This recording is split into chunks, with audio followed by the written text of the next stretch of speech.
प्रथम तर आमच्या पक्षश्रेष्ठींचं मनापासून आभार व्यक्त करते. आदरणीय फडणवीस साहेब, आदरणीय गडकरी साहेब, आदरणीय आमचे चंद्रशेखरजी बावनकुळे साहेब, आमचे नागपूर शहराचे अध्यक्ष आदरणीय दयाशंकरजी तिवारी, आदरणीय आमच्या महापौर, उपमहापौर, आमचे सत्ता पक्ष नेता आदरणीय स्टँडिंग चेअरमन आमच्या शिवानीताई, आणि विशेष ज्यांनी मला चूल मूल हे बाजूला सारून सर्वात प्रथम मला या समाजाची समाजसेवा करण्याची संधी दिली असे आमचे आदरणीय आमदार कृष्णाजी खोपडे, मी यांचंसुद्धा विशेष आभार करते. मी आभार करते त्या कार्यकर्त्यांचं ज्यांनी मला माझ्या खांद्याला खांदा लावून माझ्यासोबत सहकार्य केलं.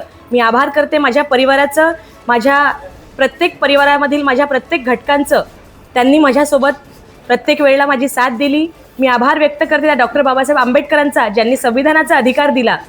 सर्वात प्रथम या पदावर ज्यांच्यामुळे मी आहे असे आमचे सर्व नेते मंडळी, आमचे कार्यकर्ता आणि आमचे पदाधिकारी बंधू, मी या सगळ्यांच्या वतीने या पदाला निश्चितच न्याय देण्याचं, सहकार्य देण्याचं आणि सर्व पक्षश्रेष्ठींच्या आशीर्वादाने आणि त्यांच्या मार्गदर्शनामध्ये जे सभापती पदाचा हा पदभार आज या ठिकाणी मी स्वीकारलेला आहे.